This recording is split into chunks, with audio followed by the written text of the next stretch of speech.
तो आज की हमारी कहानी है बहुत ही प्यारी कहानी जिसका नाम है miracle a letter to the president. तो चलो यार बिना किसी देरी के कहानी शुरू करते हैं। तो इस कहानी की शुरुआत में हम दो सिबलिंग्स को देखते हैं जिनका नाम होता है जून और क्विंग, जो कि स्कूल में जून के रिजल्ट लेने के लिए आए होते हैं। और तभी एक लेडी क्विंग से पूछती है आखिर तुमने पढ़ाई क्यों छोड़ दी। तब क्विंग कहती है कि मॉम के जाने के बाद अपने भाई और अपने फादर का ख्याल रखने के लिए। और फिर हम क्विंग को देखते हैं जो कि बहुत ही प्राउडली सभी को बता रही होती है कि मेरे भाई को मैथमेटिक्स सब्जेक्ट में सबसे ज्यादा मार्क्स मिले हैं। और वो अपने भाई की ट्रॉफी सभी के सामने फ्लॉन्ट कर रही थी और वो सच में अपने भाई के लिए बहुत ही ज्यादा खुश थी। फिर जून और क्विंग दोनों ही टनल के रास्ते को पार कर रहे थे क्योंकि वही एक लौता रास्ता था उनके विलेज तक पहुंचने का, क्योंकि उनके विलेज में कोई भी ऐसा रूट नहीं था जो कि उनके विलेज को सिटी से कनेक्ट कर सके। इसीलिए उनके गाँव के लोगों को यही रास्ता अपनाना पड़ता था। और वहीं पर जब ये लोग ट्रेन के ब्रिज पर थे तभी उन्हें अचानक से ट्रेन की सायरन की आवाज सुनाई देती है और वो सभी लोग पैनिक होकर साइड में खड़े हो जाते हैं। और यहाँ से सीन शिफ्ट होता है 6 साल बाद का, जहाँ पर जून एक लेटर में कोरिया के प्रेसिडेंट को अपने गाँव की प्रॉब्लम के बारे में बता रहा था कि कैसे एक रेलवे स्टेशन ना होने पर उसके गांव वालों को बहुत ही तकलीफ हो रही है। और इसके बाद हम देखते हैं कि जून और क्विंग एक रेलवे स्टेशन को पार कर रहे थे क्योंकि जून को पढ़ने के लिए शहर के बाहर जाना था और जून हमेशा उस रास्ते को अपनी बहन के साथ ही तय करता था। और जून को अपने विलेज से कॉलेज आने में 2 घंटे लग जाते थे और आज तो जून बहुत ही लेट पहुंचा था, इसलिए वो लास्ट में खड़ा हो जाता है। पर उसे वहाँ पर ऐसा लग रहा था कि वो रूल्स को ब्रेक कर रहा है, इसीलिए वो लाइन में हाइट वाइज खड़ा हो जाता है। और उसे ऐसा करता देख सभी लोग उस पे हंसने लगते हैं, पर जून को इससे कोई भी फर्क नहीं पड़ता क्योंकि उसने तो सिर्फ रूल्स ही फॉलो किए थे। फिर वहीं हमें स्टेशन का सीन दिखाया जाता है जहाँ पर सभी लोग उस स्टेशन को बचाने की बात कर रहे थे क्योंकि अब वो स्टेशन भी बंद होने वाला था। और अगर वो स्टेशन बंद हो जाता है तो उनके विलेज का बाहर की दुनिया से कांटेक्ट पूरी तरीके से बंद हो जाएगा। और वहीं जून को एक लड़की मिलती है जो कि उसकी बहन क्विंग की फ्रेंड होती है और वो वहाँ पर बार बार क्विंग के बारे में बातें करी जा रही थी। अब यहाँ पर हम देखते हैं कि जून कॉलेज लेट पहुँचता है और उसका आज यहाँ पर टेस्ट होता है। और यहाँ पर वो जैसे ही क्वेश्चन पेपर देखता है तो वो फटाफट उन क्वेश्चंस को सॉल्व करने लगता है, लेकिन अपनी OMI शीट पर आंसर ना बढ़ते देख टीचर उसे वियर्ड लुक दे रहे थे। और तभी वहाँ पर सॉन्ग नाम की लड़की आंसर शीट कलेक्ट करने आती है जो कि जून से कहती है कि अपनी OMI शीट पर आंसर टिक करो, लेकिन जून सिर्फ 2 लाइन खींच देता है। अब ये देखकर सॉन्ग जून की सारी वियर्ड बातें अपनी फ्रेंड को बताती है और यहाँ पर उसकी फ्रेंड कह रही थी कि जून मेरे हिसाब से बहुत ही बड़ा जीनियस है, जिस पर सॉन्ग कहती है कि मुझे तो पागल लगता है। अब यहाँ पर सॉन्ग की फ्रेंड कहती है कि तुम्हें जून पागल क्यों लगता है, और सॉन्ग उससे कहती है अपना हाथ दिखाओ, और उसकी फ्रेंड अपना पाल्म दिखाती है और फिर वो कहती है अपने नेल्स दिखाओ, और उसकी फ्रेंड अपना हाथ पलट देती है और अपने नेल्स दिखाती है। और यहाँ पर सॉन्ग कहती है कि मैं किसी से भी ये करने को कहती हूँ तो दुनिया के सभी लोग लगभग ऐसा ही करते हैं, पहले हाथ सीधा करके पाल्म दिखाएंगे और इसे पलट कर फिर नेल्स दिखाएंगे। लेकिन तुम्हें पता है कि जून ने क्या किया, उसने भी पहले अपने पाल्म को दिखाया, पर जब मैंने उसे अपने नेल्स दिखाने को कहे तो उसने अपने हाथ को बंद कर दिया। जिस पर सॉन्ग की फ्रेंड उससे कहती है कि ये तो एकदम वियर्ड है, लेकिन ये तो एक जीनियस के साइंस है। लेकिन सॉन्ग को अब भी वो पागल ही लग रहा था। और अब हम यहाँ पर देखते हैं कि जून जब लाइब्रेरी में बुक पढ़ रहा था तभी सॉन्ग भी उसके सामने जाकर बैठ जाती है और वो यहाँ पर उसे ही घूरे जा रही थी, इसलिए जून जाकर अपनी प्लेस बदल लेता है, लेकिन वो वहाँ आकर भी बैठ जाती है। और वो यहाँ पर जून से पूछती है कि तुम मुझे पसंद करते हो ना, पर यहाँ पर जून को कुछ भी समझ नहीं आ रहा था। और फिर वहीं अगले दिन सॉन्ग जून को एक लेटर पोस्ट करते हुए देखती है और उसे लगता है कि जून की जरूर कोई गर्लफ्रेंड है, इसलिए वो जून का बैग चेक करती है जहाँ पर उसे लेटर मिल जाता है जो कि किसी लड़की के लिए नहीं बल्कि उसने देश के प्रेसिडेंट को लिखा था। और फिर हम जून को देखते हैं जहाँ पर उसके प्रोफेसर उसे डॉक्टोरियल थीसिस देख के कहते हैं तुमने तो वैसे भी लाइब्रेरी के ज्यादातर बुक्स पढ़ लिए हैं तो फिर इन्हें क्यों छोड़ा है। अब डॉक्टोरियल थीसिस उन डॉक्यूमेंट्स को कहते हैं जो कि PhD स्कॉलर अपनी PhD के लिए पढ़ते हैं। अब वही जून जब अपने कॉलेज जा रहा था तभी रास्ते में सॉन्ग उससे कहती है कि मैं तुम्हारी मदद कर सकती हूँ प्रेसिडेंट को लेटर लिखने में क्योंकि मेरे फादर पॉलिटिक्स में हैं। अब इस बात को सुन जून सॉन्ग की बात मान जाता है और सॉन्ग इस सब के बाद जून की हेल्प करने लगी थी, लेकिन असल में तो वो जून के साथ टाइम स्पेंड करना चाहती थी ताकि वो उसे जान सके। लेकिन यहाँ पर जून हमेशा इसी इंतजार में रहता था कि आज सॉन्ग उसे कुछ नया सिखाएगी। और लेटर ऑन सॉन्ग जून की सभी मिस्टेक्स को बताती है जो कि वो लेटर लिखने में करता था। और फिर सॉन्ग की एडवाइस लेकर जून ने वो लेटर पोस्ट कर दिया था ताकि किसी का तो लेटर एक्सेप्ट हो जाए। और जून अपने विलेज के प्रॉब्लम के बारे में सॉन्ग को बताता है, जिस पर वो उसे एक आइडिया देती है कि वो एक ऐसी मशीन बना सकता है जिससे लोगों को पता चल जाए कि ट्रेन आने वाली है या नहीं। और जून को सॉन्ग का आइडिया बहुत पसंद आता है और वो उस आइडिया पे काम करना शुरू कर देता है। और जब क्विंग उसे देखती है कि उसका भाई किसी मशीन को बनाने की कोशिश कर रहा है, तब वो उससे बार बार पूछ रही थी कि ये मशीन आखिर है क्या। लेकिन जून इस बात को क्विंग को बता ही नहीं रहा था, इसलिए वो दुखी होकर साइड में बैठ जाती है। लेकिन तभी जून को क्विंग पे तरस आता है और वो उसे बता देता है कि वो आखिर बना क्या रहा था। और अब नेक्स्ट डे जून अपनी मशीन को सभी गांव वालों को दिखाता है और उन्हें समझाता है कि मशीन काम कैसे करेगी। और यहाँ पर सभी गांव वाले जून की स्मार्टनेस देखकर उसकी तारीफ कर रहे थे। और फिर हम जून को देखते हैं जो कि अपना कमरा साफ कर रहा था और तभी उसे वही बुक मिलती है जो कि उसके प्रोफेसर ने उसे दी थी। और इसके बाद हम देखते हैं जून को जो कि वही डॉक्यूमेंट्स पढ़ रहा होता है जो कि उसके प्रोफेसर ने उसे दिए थे। और उसे इन डॉक्यूमेंट्स को पढ़ने का बहुत ज्यादा मन था और अब जाके वो उन डॉक्यूमेंट्स को पढ़ लेता है। और जब उन डॉक्यूमेंट्स को कंप्लीट करने के बाद जब वो अपने प्रोफेसर को वो लौटाने जाता है, तब प्रोफेसर उसे दूसरी बुक्स देते हुए कहते हैं इन्हें भी पढ़ लेना और कल वापस ले आना। तब जून अपने आप से कहता है कि ये मेरी हेल्प कर रहे हैं या मेरे से काम निकलवा रहे हैं। और वहीं पर हम जून और सॉन्ग को देखते हैं जो कि लाइब्रेरी में बैठकर अपने सपनों के बारे में बात कर रहे होते हैं। लेकिन यहाँ पर जून का कोई भी सपना नहीं होता, जिस पर सॉन्ग कहती है कि तुम तो इतने ज्यादा इंटेलिजेंट हो, तुम्हें तो सियोल चले जाना चाहिए और वहाँ पर तुम्हें अपने करियर को फ्लरिश करने का मौका भी मिलेगा। पर जून इस बात का आंसर नहीं देता। और तभी हम उसे वापस से घर पे देखते हैं जो कि अपने घर में कुछ पढ़ रहा था। तभी क्विंग वहाँ पर आती है और उस बुक को देखती है जो कि वो पढ़ रहा था। और यहाँ पर क्विंग काफी खुश थी कि जून की लाइफ में कोई तो लड़की है जिससे जून बात करता है। और क्विंग जून को टीज करने लगती है सॉन्ग के नाम पर, जिस पर जून कहता है कि हम तो बस अच्छे दोस्त हैं और कुछ भी नहीं। फिर अगले सीन में हम जून और सॉन्ग को देखते हैं जो कि बहुत ही ज्यादा घुल मिल गए थे और सॉन्ग के साथ टाइम स्पेंड करना जून को काफी पसंद भी आने लगा था। और एक दिन जब जून लाइब्रेरी में पढ़ाई कर रहा था, तभी सॉन्ग कहती है कि अपने इंटेलिजेंस का यूज करो और स्कॉलरशिप में पार्टिसिपेट करो। और फिर हम देखते हैं कि सॉन्ग जून से कुछ जीके के क्वेश्चंस पूछती है, लेकिन यहाँ पर बेचारा जून किसी का भी आंसर ठीक से नहीं दे पाता। लेकिन जब वो जैसे ही मैथ्स का सवाल पूछती है, उसका आंसर जून फटाफट बोल देता है, जिस वजह से सॉन्ग उससे मैथ्स क्विज में पार्टिसिपेट करने को कहती है। और यहाँ पर जून उस टेस्ट में पार्टिसिपेट करके जीत जाता है और वो यहाँ पर प्रेसिडेंशियल अवार्ड के लिए भी सेलेक्ट हो गया था। और इस वजह से उसे अवार्ड सेरेमनी के लिए डेकू भेजा जा रहा था। पर जून को तो प्रेसिडेंट से मिलना था और वो तो सियोल में रहते हैं, इसलिए वो बहुत ही ज्यादा अपसेट था। जिस पर सॉन्ग उससे कहती है क्यों ना हम ही प्रेसिडेंट के पास चले जाएं। अब जून को उसका आइडिया बहुत ही ज्यादा पसंद आता है और दोनों ही निकल पड़ते हैं प्रेसिडेंट से मिलने के लिए। पर जून को बस में वॉमिटिंग होने लगती है, जिस वजह से उन्हें प्लान ड्रॉप करना पड़ता है। अब यहाँ पर सॉन्ग जून से कहती है कि तुम लेटर ही लिखो और कुछ भी तुम्हारे बस का नहीं है। अब यहाँ पर सॉन्ग काफी बोर हो रही थी, इसलिए जून और सॉन्ग के घर पे मूवी देखने के लिए जाते हैं। अब यहाँ पर जून सॉन्ग के घर पे किसी को भी नहीं देखता, इसलिए वो वापस जाने लगता है, लेकिन सॉन्ग उसे रोक लेती है और वो दोनों मूवी देखने लगते हैं। लेकिन तभी टीवी पर एक किसिंग सीन आता है और ये दोनों ही मूवी देखते समय अनकंफर्टेबल फील करने लगते हैं। और तभी अचानक एक दूसरे की तरफ किस करने के लिए आगे बढ़ते हैं, लेकिन उसी वक्त टीवी खराब हो जाती है और फिर वो दोनों टीवी सही करने लगते हैं। और ठीक उसी वक्त सॉन्ग की मॉम भी घर आ जाती हैं और सॉन्ग जून को अपनी मॉम से इंट्रोड्यूस करवाती है, लेकिन जून एम्बेरस होकर वहाँ से भाग जाता है। अब नेक्स्ट डे जब सॉन्ग क्लास में नहीं आई होती, तो जून को ये देखकर बहुत ही टेंशन हो जाती है और वो सोचता है कहीं सॉन्ग के पापा ने मेरी वजह से जून को पढ़ने से रोका तो नहीं। तभी यहाँ पर कोई जून को बताता है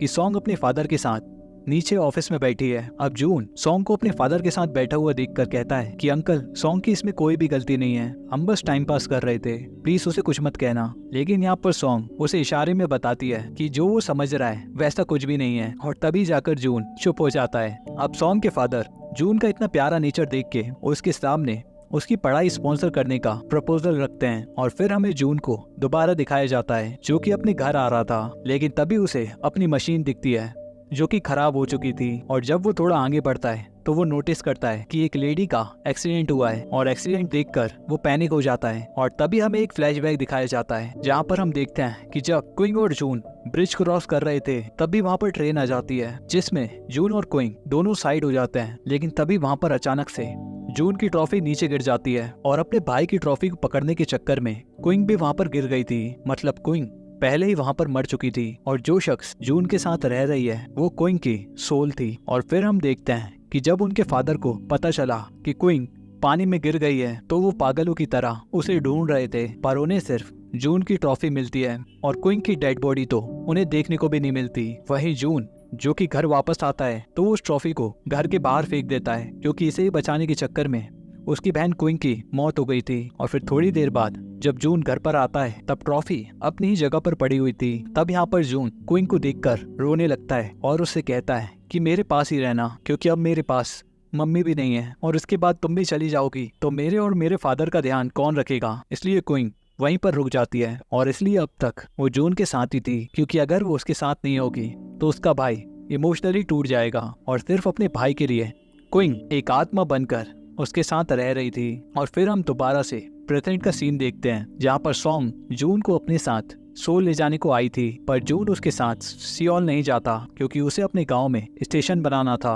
और जून यहाँ पर इस बात पर बहुत ही अपसेट था कि उसने सॉन्ग का दिल तोड़ा और उसके साथ सियोल नहीं गया। और फिर हम उसे दोबारा देखते हैं कि उसके पास प्रेसिडेंट के ऑफिस से कॉल आया था और यहाँ पर जून सभी को बताता है कि उसे प्रेसिडेंट के ऑफिस से कॉल आया था और उन्होंने कहा है कि वो स्टेशन बनवा देंगे। लेकिन ओलंपिक्स खत्म होने के बाद जिस पर जून कहता है कि हमें परमिशन तो मिली है ना, तो हम खुद ही स्टेशन क्यों नहीं बना लेते, लेकिन कोई भी स्टेशन बनाने के लिए राजी नहीं होता। फिर अगले दिन जून स्टेशन बनाने का काम अकेले ही स्टार्ट करता है, जिसमें उसकी हेल्प एक छोटी सी लड़की भी कर रही थी। और यहाँ पर जून बहुत ही डिटर्मिनेशन से अपना काम कर रहा था, जिसे देखकर एक और लड़का उनके साथ जुड़ जाता है। और जब गांव के लोगों को इस बात का पता चलता है कि स्टेशन का काम शुरू भी हो गया है, तब ज्यादा से ज्यादा लोग उसका इस काम में मदद करने के लिए सामने आते हैं। और अब स्टेशन का काम जोरों शोरों से स्टार्ट हो गया था और कुछ ही दिनों में स्टेशन रेडी भी हो जाता है। और जब जून घर पे वापस आता है तो वो सॉन्ग को देखता है, जो कि अभी भी उसका इंतजार कर रही थी। सॉन्ग जून के घर पे आई थी, लेकिन वो बार बार क्वीन की बातें पूछ रही थी, लेकिन सॉन्ग को तो क्वीन दिख ही नहीं सकती। और वहीं पर सॉन्ग जून से वापस से कहती है कि इस गांव से बाहर निकलो और अपनी पढ़ाई पर ध्यान दो, लेकिन जून उसकी बात नहीं मान रहा था। अब सॉन्ग अपने घर के लिए लेट हो रही थी, जिस वजह से जून उसे घर छोड़ने के लिए निकल जाता है। अब सॉन्ग जाते जाते जून को अपना नया एड्रेस देती है और जब वो उसे छोड़ने जा रहा था तब बहुत सारे जुगनू चमक रहे थे और ये नजारा बहुत ही खूबसूरत था। और वहीं हम देखते हैं कि अगले दिन जून के प्रोफेसर जून को बता रहे थे कि कोरिया का सबसे बड़ा मैथमेटिक्स साइंस कंपटीशन होने वाला है, जिसमें सभी स्टूडेंट्स पार्टिसिपेट कर सकते हैं और जो भी इस कंपटीशन को पास करेगा उसे बाहर जाने का मौका मिलेगा। फिर अगले सीन में हम जून और गांव के लोगों को देखते हैं जो कि स्टेशन पर ट्रेन की राह देख रहे थे, पर जून के पापा ट्रेन वहां पर नहीं रोकते क्योंकि उन्हें ऊपर से ऑर्डर नहीं मिले थे। और ये देखकर जून बहुत ही ज्यादा उदास हो गया था कि उसकी पूरी मेहनत वेस्ट हो गई। और वहीं पर हम जून के फादर को देखते हैं जो कि एक मैगजीन में जून का इंटरव्यू देखते हैं, लेकिन जैसे ही वो आर्टिकल पढ़ते हैं तो उन्हें बहुत ही ज्यादा गुस्सा आता है। इसीलिए वो एडिटर को तुरंत ही फोन करते हैं और उससे कहते हैं कि तुमने मेरे बेटे के बारे में झूठ क्यों लिखा है। दरअसल उस आर्टिकल में लिखा था कि जून नाम के लड़के ने वो स्टेशन बनाया है और जून ने वो स्टेशन अपनी मम्मी और अपनी बहन के लिए बनवाया है, जो कि जून की वजह से मारे गए थे। और यहाँ पर जून के फादर उस एडिटर को बहुत कुछ सुनाते हैं, लेकिन वहाँ पर वो एडिटर कहता है कि ये सब आपके ही बेटे ने हमें बताया है। और वहीं दूसरी तरफ हम जून को देखते हैं जो कि बहुत ही उदास था और यहाँ पर जून की बहन उसे रोने से रोक रही थी। पर यहाँ पर जून कहता है कि तुम्हें पता है कि मैंने स्टेशन क्यों बनवाया? इसलिए क्योंकि मेरी वजह से मेरी मम्मी की मौत हुई, मुझे पैदा करते ही वो मारी गई। और दूसरी थी तुम, जो कि मेरी जीती हुई ट्रॉफी को बचाने के लिए तुम पानी में कूद गई और फिर कभी भी वापस नहीं आई। और मैं तो बस यही चाहता था कि मेरे फादर मुझे माफ कर दें, क्योंकि कहीं ना कहीं मैं इन सब का जिम्मेदार था, तुम्हारी मौत का, हमारी मॉम की मौत का। जिस पर क्वीन कहती है कि तुम हर बात पर अपने आप को ब्लेम मत करो, क्या तुम डरपोक हो? हर मुसीबत से डर कर तुम रोने लगते हो। पर जून को क्वीन की एक भी बात समझ नहीं आ रही थी, क्योंकि वो ऑलरेडी बहुत ही ज्यादा दुखी था। और वहीं पर हम जून के फादर को देखते हैं जो कि जून के लिए बहुत ही ज्यादा उदास थे। और यहाँ पर जून के प्रोफेसर उसे वही एग्जाम के बारे में बताते हैं जिससे जून को नासा में एडमिशन मिल सकता है और कोरिया का टॉप स्टूडेंट बनने का मौका भी। और हम देखते हैं कि अगले दिन जून के फादर उस स्टेशन पर गाड़ी को रोक देते हैं, इवन जबकि इस वजह से उनकी नौकरी भी खतरे में पड़ सकती है। और यहाँ पर जून के फादर उसे सियोल जाकर एग्जाम देने को कहते हैं और उनकी बात सुनकर जून फटाफट सियोल के लिए निकल जाता है। और यहाँ पर जून के फादर उसे एग्जाम हॉल तक छोड़ने आए थे, पर जून बहुत ही लेट पहुंचा था, जिस वजह से उसे एंट्री नहीं मिल रही थी। लेकिन यहाँ पर जून के डैड अपने बेटे के लिए उस सिक्योरिटी गार्ड से लड़ जाते हैं और जून एग्जाम हॉल में चला जाता है। और कुछ महीने ऐसे ही बीत जाते हैं और जून का रिजल्ट घर पे आता है और जून उस रिजल्ट को देखकर एकदम चुप बैठा था और वहीं पर रो रहा था। और उसे देखकर जून के फादर को लगता है कि वो जरूर फेल हो गया होगा। लेकिन यहाँ पर जून खुशी के आंसुओं से रो रहा था क्योंकि जून एक बहुत ही अच्छी रैंक से पास हुआ था। और ये जानकर जून के फादर बहुत ही खुश थे। जिसके बाद वो जून से कहते हैं कि मुझे अपनी लाइफ में 2 ही बातों का रिग्रेट है। पहला, जब तुम्हारी मॉम तुम्हें बर्थ देने वाली थी तब मैं वहाँ पर नहीं था, और जब तुम्हें 4th स्टैंडर्ड में प्राइज मिला था तब भी मैं तुम्हारे साथ नहीं था, और उसी दिन तुम्हारी सिस्टर की डेथ भी हुई थी। और फिर हमें एक फ्लैशबैक का सीन दिखाया जाता है कि जून के फादर ने उस दिन ट्रेन चलाई थी जिस दिन क्वीन की डेथ हुई थी। और जब उन्हें अपनी बेटी की मौत का पता चला तो वो एकदम सदमे में चले गए थे। और यहाँ पर जून के डैड उसे ये सब इसलिए बता रहे थे क्योंकि जून हमेशा अपने आप को ही अपनी मॉम और अपनी बहन की डेथ का कारण मानता था। लेकिन कहीं ना कहीं जून के डैड भी अपने परिवार को समय नहीं दे पाते थे और इसी वजह से वो कभी भी जून से नजरें नहीं मिला पाते थे। अब ये बात जून को समझ आ जाती है और वो अपने फादर से कहता है कि प्लीज अपने आप से नफरत मत करना जैसे कि मैंने किया। जिसके बाद वो कहता है कि फादर थैंक यू कि आपने उस दिन सुसाइड नहीं किया। दरअसल जून के फादर ने ये सब देखने के बाद उस दिन सुसाइड करने की भी कोशिश की थी, लेकिन क्वीन की सोल ने उनकी जान बचा ली थी। और फिर हमें कुछ सालों बाद का सीन दिखाया जाता है जहाँ पर जून का बनाया हुआ स्टेशन अब सक्सेसफुली काम कर रहा था और बहुत सारे लोगों की जान उस स्टेशन के बनने से बच भी रही थी। और फिर हम क्वीन को देखते हैं जो कि जून से कहती है कि अब मुझे शायद यहाँ से चला जाना चाहिए, मेरे जाने का समय आ गया क्योंकि शायद अब मेरा भाई मेंटली स्टेबल हो गया है। और इतना कहकर क्वीन वहाँ से गायब हो जाती है। अब यहाँ पर जून क्वीन को जाता देख बहुत ही दुखी था, लेकिन वो उसे रोक भी नहीं सकता था।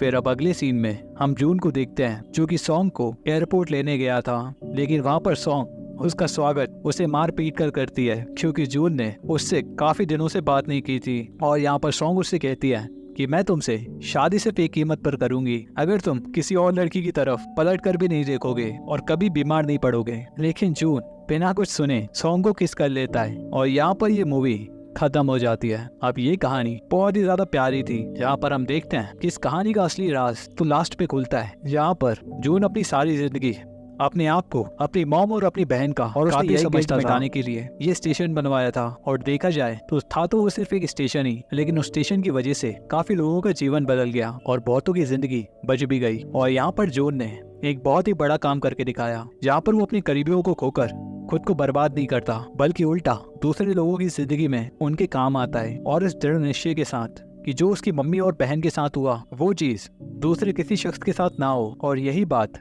इस मूवी को बहुत ही ज्यादा खास बनाती है। तो इसी के साथ होता है कहानी का दी एंड, और मैं मिलता हूँ आपसे एक और नई कहानी के साथ। तब तक के लिए गुड बाय, शब्बा खैर, सायोनारा।